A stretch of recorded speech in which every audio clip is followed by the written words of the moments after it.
Fan favorite Ryane Clowe returns home, and Ryan Warsofsky rounds out his coaching staff.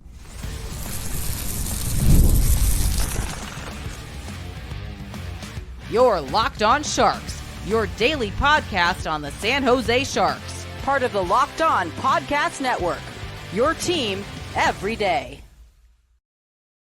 Hello, welcome to Locked On Sharks, the premier hockey podcast covering your favorite team in the Bay Area. My name is JD Young, caretaker at The Reef, also the co-host of Western Conference Tuesdays on the Locked On NHL channel. I want to thank you for making Locked On Sharks your first listen, probably part of the Locked On Network. We cover your team every day. And if you want to be an everyday, all you have to do is just follow wherever you get podcasts, or you can watch this on YouTube as well.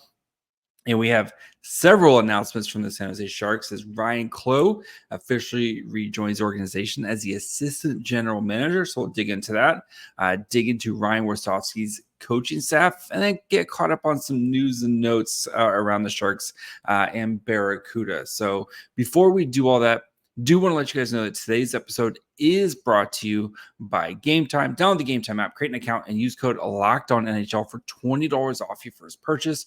Terms apply.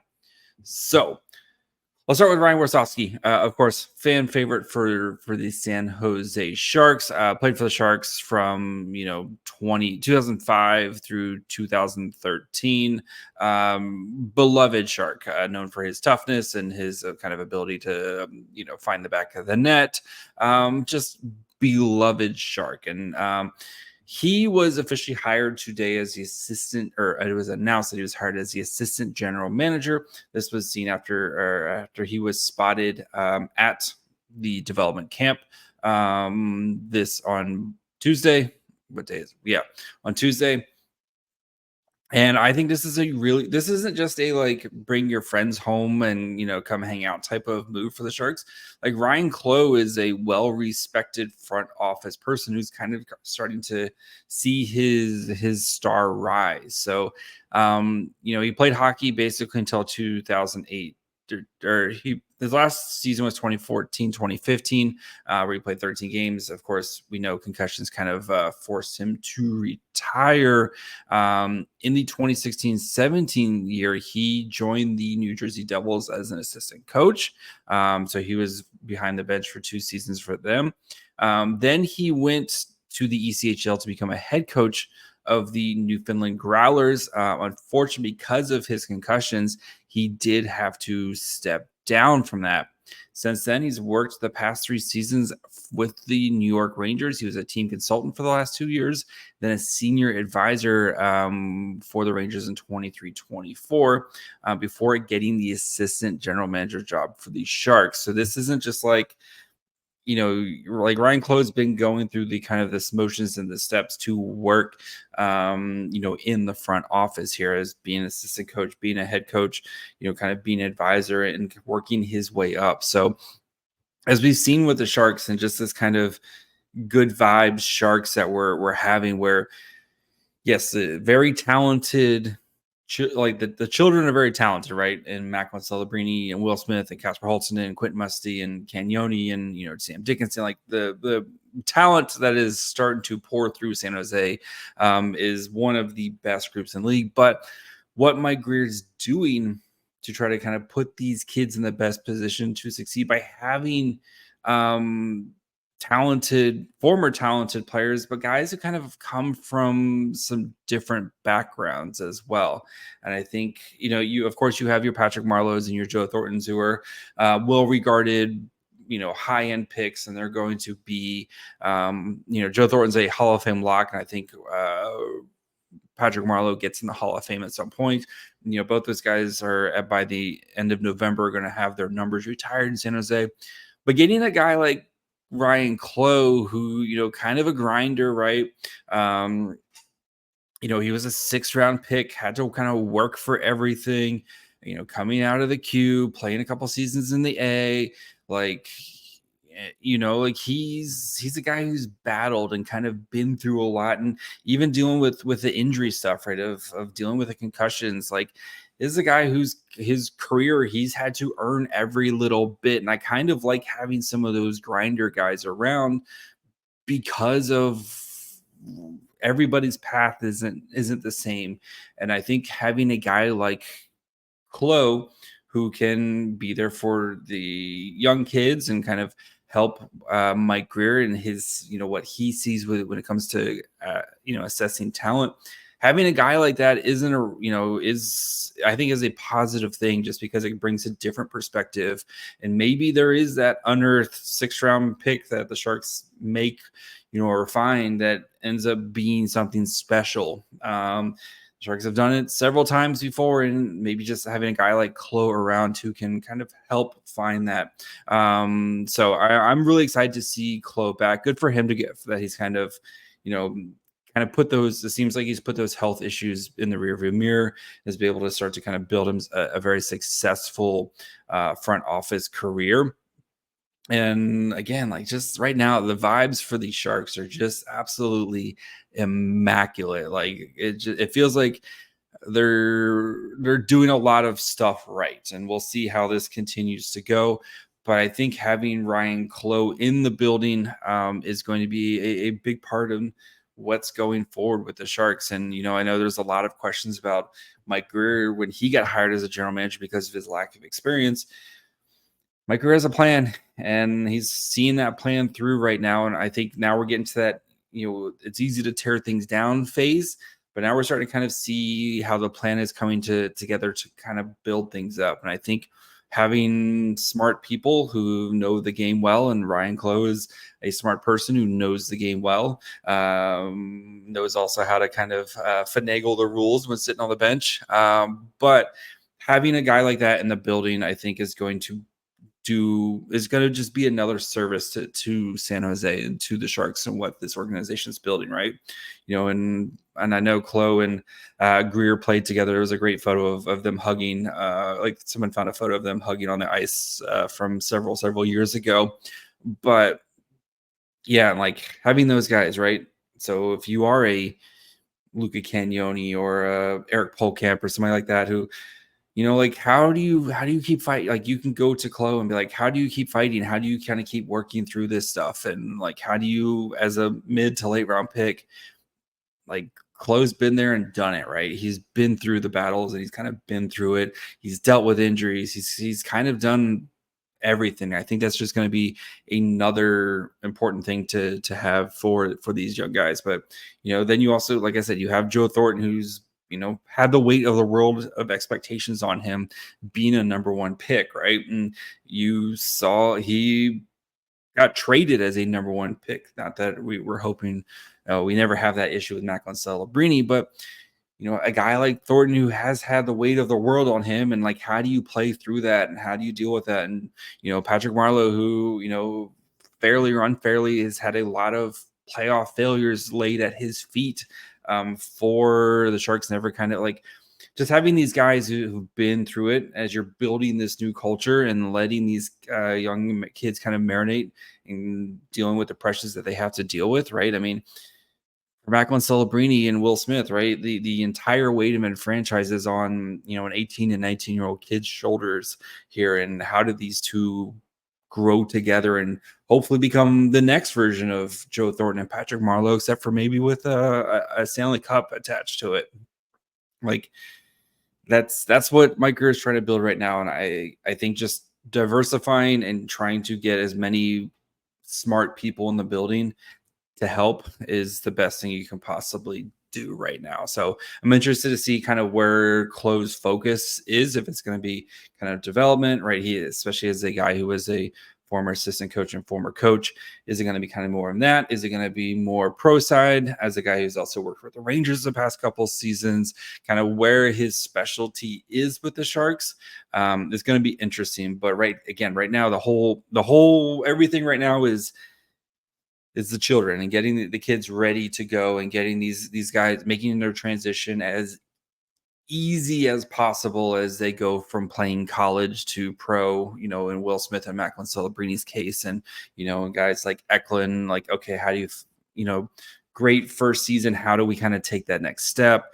For the defensemen, okay, like, you guys got your tails kicked the last season. Like, how do we turn this around? How do we kind of shed those that negative energy and start to build something positive here? So really excited for Clowe. And again, I think Mike Grier's had himself a heck of an off season so far. So we'll look at we'll look at the Sharks coaching staff, get to know some of the new guys, and then we'll talk about some kind of news and notes things at the end of the episode, including potential Chernyshov playing in the OHL next year. So we'll get to that here in just 1 minute.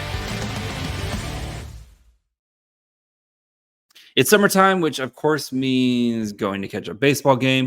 Maybe you want to go catch a concert, comedy show, whatever it is, you might need tickets. And that's where Game Time comes in. Game Time is an authorized ticket marketplace for Major League Baseball, which makes getting tickets faster and easier. Prices on the Game Time app actually go down the closer it gets to first pitch. With killer last minute deals, all in prices viewed from your seat and the lowest price guarantee, Game Time takes the guesswork out of buying MLB tickets. I love the ability to see what your seats look like. Nothing worse than getting to an event or an arena and realizing you have bad seats. Actually, the only thing worse is when you go check out and you get slammed with a bunch of fees, but they're all in pricing. You know exactly what you're going to pay when you go to check out. No surprises, no anxiety attacks, nothing like that. 2 taps and you got tickets straight to your phone. So take the guesswork out of buying MLB tickets with Game Time. Download the Game Time app, create an account, and use code LOCKEDONNHL for $20 off your first purchase. Terms apply. Again, create an account and redeem code LOCKEDONNHL, LOCKEDON NHL for $20 off. Download Game Time today. Last minute tickets, lowest price guaranteed. All right, so the Sharks officially announced their Ryan Warsofsky's coaching staff. The picture of Warsofsky, they tweeted out. He looks very demanding and dapper there, but a lot of familiar faces. So we'll go through the familiar faces first. So returning, Brian Wiseman was assistant coach, helped out with the Sharks power play last year, which if you know, like the power play was sneaky good, especially when you look at the pieces that were on, right. It was basically the Lund line, Bordeleau and Kalen Addison for the majority of the season, or Duclair on there as well instead of Bordeleau. Like it was very much a hodgepodge piece, or the running 5 forwards at times because they just didn't trust the defenseman. But anyway, Wiseman is going to return. Also, goalie coach Thomas Spear, which of course, like you talk to any of the goalies, you talk to Cooley, you talk to Capo Cackney, you talk to Mackenzie Blackwood, they all raved about the work Thomas Spear has done with them. So I'm glad that he's back. The hope is he never leaves, because he's just that good, and you can kind of just lock him in, and hopefully we can continue to see growth in the goaltending department. So Thomas Spear, I think, great to have him back, and I've looked forward to see Blackwood in year 2 if he can continue to stay healthy. Maybe Vitek Vanecek, we can kind of get some more of that magic rubbed on him and see another Devils goalie bounce back, which would be amazing for me personally. Anyway. And then they did bring back Nick Giordani and then Cody Ward, the video coaches. Both those guys, excellent. How many times did Quinn last season challenge and was successful in his challenges? He was very, very good at challenges, and it usually comes to those video coaches knowing hey, they got that wrong, or being able to kind of go through it quickly and especially on the fly in the game and look at a play and go, nope, that's wrong. Let's challenge that.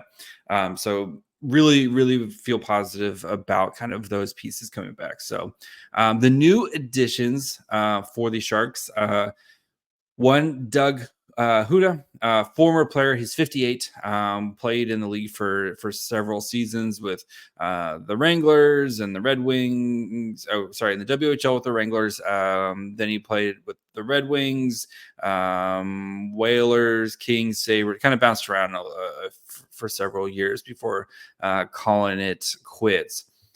After he retired became an assistant coach in the AHL with the Rochester Americans before becoming assistant coach in the NHL for the Boston Bruins, where he won a cup. Was with the Bruins from 2006 all the way to 2016, so a long time there. With the Red Wings then he got hired with the Red Wings from 2016 to 2022, was part of that rebuild phase for them. So just something to keep in mind. Then spent the last 2 seasons with the Islanders and then hired by the Sharks. He's mainly kind of focused on the defense and the penalty kill. Something to kind of just keep in mind here is the penalty kill with the Islanders was last season the worst in the NHL. So it'll be, I think, hopefully Warsofsky is kind of right. If we're gonna kind of give Warsofsky a pass for kind of the defense last year, as that was kind of his bread and butter. Hopefully we have to kind of give the same rules for Houda here, and as he hopefully gets a little bit of a pass with that, and see how their systems blend, see what he can kind of maybe learn some new techniques from Warsofsky and be able to apply them. But I think for Ryane Warsofsky, as he is, definitely younger, having a very experienced assistant coach like this, a guy who's been assistant coach for 20 years. I think that's a smart play, as a guy also who has won a Stanley Cup with Boston, in that 2011, right? I think it's a smart play to kind of have. And I even mentioned, when Ryane Warsofsky was hired, is do they maybe look to have a former NHL coach or like a very experienced assistant coach? And I think it's kind of smart to have Houda, who is a very, very experienced assistant coach. So then the Sharks hired Jeff Ulmer. So Ulmer, 47. He played and he kind of bounced around. Another one of those kind of grinder guys, right? Played 4 years at University of North Dakota. Played a handful of games in the NHL with the Rangers. Played some AHL, then went and played a ton over in Europe, like bounced around in Europe for a long time, from basically 2005 all the way to 2018. Like he played a lot over in Europe. Basically, you name a league, he probably played in it. So, which is another good experience to have, especially with kind of where a lot of these Sharks players are coming from. Fair amount of Russian players. He played in the KHL for a couple seasons. Fair amount of, it's just nice to have a guy who's kind of been around. So, he, for his coaching career, started coaching with the Arizona Coyotes in 2018 to 2020, where he was the director of player development, skill development coordinator, and assistant director of special projects. So whatever that means, but skill development. It seems like something very important for a very young Sharks team to have. And then he spent the last 3 seasons with the Abbotsford Canucks in the AHL. As the assistant coach, and those Canucks teams were pretty solid teams, usually in the top half of the Pacific there. So a skill development player who's worked with young players and has kind of traveled the globe in his playing days feels like a really nice fit for a young Sharks team with a lot of players coming from a lot of different types of backgrounds. So he's also worked with the forward, so I assume that's probably where he is going to settle in as well, is working with the forward group here. So yeah, those are the Sharks' new. That's Ryane Warsofsky's coaching staff here, which on paper I feel pretty solid about it.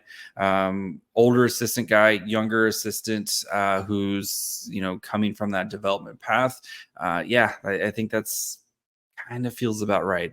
Like I said, I was wondering if they would maybe go try to find a former NHL head coach just to kind of give Warsofsky a little bit of a shoulder there. But I think it's a pretty solid additions to the staff. So we'll see what happens when the actual puck is dropped here in a couple months. So we'll get caught up on some news and notes, including if we might see a second-round pick playing here in North America way sooner than we thought, and a very big CUDA addition. So we'll get to that here in just 1 second.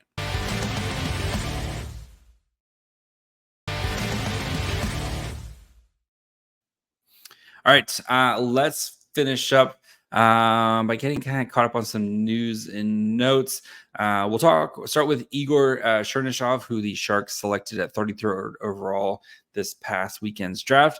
It's unconfirmed, but from the sounds of it, it looks like he might be trying to get out of his KHL contract so he could go play elsewhere. So Chernyshov had one more year left with Dynamo Moskva in the KHL. So his contract would expire at the end of next season. Of course, Chernyshov is 18. He'll turn 19 at the end of November. Was thought to be a first-round pick, and the Sharks gladly swooped on him in the second round. You pair that with the news of the CHL import draft. So basically all the CHL teams, right, they have a massive 2-round draft. So all, I think there's like 50 teams or 50, whatever, how many teams are in the CHL. There's a lot.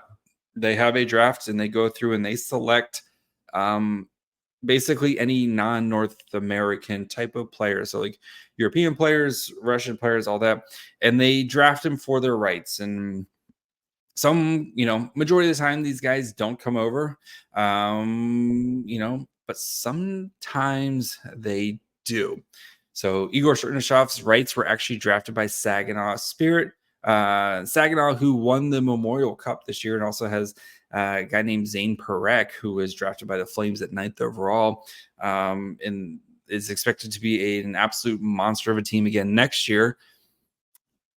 Saginaw drafted his rights. So what does that mean? Basically, if Chernyshov gets out of his contract, he can kind of gives him some flexibility. So he can either go play in the CHL, just like Kasper Halttunen. He can sign at any time. He can sign his ELC with the Sharks. He could come play in the Barracuda, or he could play in the NHL. He's not ready to play in the NHL, of course, right? And playing on the Barracuda, like there's also going to be a lot of young players. So for a guy like Chernyshov, maybe getting over here, and yes, it's not going to be as stiff a competition as playing in the KHL, but he's going to be playing a million minutes a night. And I think maybe taking the Kasper Halttunen approach of let me go play in the OHL. I'm going to play on a really good team. I'm going to probably be playing top 6 minutes on this really good team, and see if I can just kind of wreck shop for a season and really kind of fill out my goal scoring and my kind of get used to the faster paced OHL game, then get ready for the North American ice there. And then when your season's done, you can either go play in the Barracuda, since again, when he was drafted, he was in the KHL. So the NHL CHL agreement does not, again, just like Kasper Halttunen, the NHL CHL agreement will not, he's not part of it because he was part of a different team when he was drafted by the Sharks. So Chernyshov, I think if I had to guess and bet, if I was a betting man, I would say Chernyshov is in Saginaw next year. And then he's playing, if he has a monster season there, then he's probably playing on the Barracuda in the 25-26 season. So that would be my plan or my guess of what happens, kind of just like Kasper Halttunen. So we'll see what goes on. If he goes back to the KHL, then he goes back to the KHL and he's going to be playing against grown men for a full season. Maybe not the minutes that you would hope, but would be playing against different competition. And I think that also wouldn't be the worst thing in the world for him. But selfishly, I hope he comes to North America because I want to watch him, and it's much easier to watch OHL games than it is to try to find weird KHL streams at some ungodly time in the morning. So yes.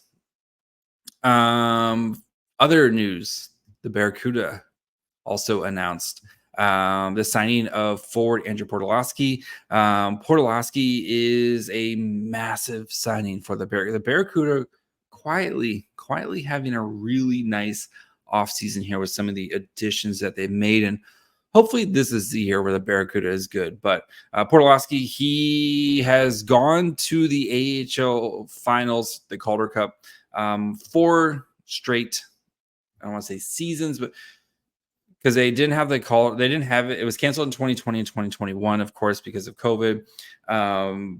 But he went in 2019, and he's been in the last 3 seasons with winning it twice. So he is basically the Corey Perry of the AHL. But no, Poturalski, so he's just turned 30. He's 30. He's played 60 games with the Coachella last year, where he scored 51 points, including 15 goals and 36 assists. Also huge on the power play. He was part of, so he's with the Charlotte Checkers in 2019 and the Chicago Wolves in 2020 with a certain coach. Who coached that 2020 team, Chicago Wolves? That'd be Ryane Warsofsky. So I think this is a nice, really nice addition for the Barracuda as they're getting just like legitimate AHL professionals who can kind of especially help some of these young guys along. Probably, he's definitely going to be a top 6 player for the Barracuda. But if you want to pair him with Bjugstad or, like Tristan, gives you more options. It gives you're not having to kind of rely on some of these young guys to do so much. And, it would be really fun to have a good Barracuda team one of these years. So I still think they need to go find a kind of veteran goalie. But I think there's a lot of pieces on the Barracuda to actually like. I'm going to talk myself into the Barracuda for like the 3rd straight year. But yeah, if they go get like a solid kind of AHL, NHL tweener goalie, to pair with Romanov and to pair with Magnus Chrono, like you could really start to kind of feel like this Barracuda team could be ready to take a big step here and not be the worst team in the Pacific that they were the last couple of seasons, and hopefully get some playoff experience for some of these young guys. Like how fun would it be for, a guy like Bjugstad, or if Gushin's still on the team, or because he's not in the NHL, or I guess even at the end of the season, like Gushin would probably go back and play in the AHL. Like seeing some of these guys, Cardwell in the playoffs sounds like a ton of fun to me. Like seeing some of these guys play actually meaningful hockey, meaningful playoff hockey, and even if it's for a series or two, but it'll just be such a huge experience for them. And that's kind of what the Sharks organization has been looking to do. And I think as you start to feel good about the direction of the Sharks organization, I think some attention on the Barracudas organization and trying to, get this thing so it's developing players, but also kind of developing winning at some point too. So, I think for the Sharks, though, I think the Sharks have had a really kind of quiet, but I think, it's hard to be quiet when you draft the 1st overall pick, but some of the free agent signings I'm really like. We'll look at. I was supposed to look at goalies today, but of course the Sharks dumped all this, so we're going to go with this right now. So it's probably next week if they have not looked at a goalie. Try to look at some of the goalies out there who I think would be good fits for the Sharks / Barracuda. Guys who can play on the Barracuda and kind of help prop that up. And then if you need them to jump up to the NHL for a couple games, type of guys. So we'll dig into that here probably early-ish next week. So that's going to be it for me today. We'll be back tomorrow with reactions from way overreacting from the Sharks prospect scrimmage. I will be in attendance, so we'll also have some footage from we'll have after the game footage. We'll have press availabilities, all that fun stuff. So make sure you follow along wherever you get podcasts, and of course you can watch on YouTube as well. Follow the show on Twitter, Facebook, and Instagram at Locked On Sharks. Follow me on Twitter at MyFryhole. Till tomorrow. Bye, friends.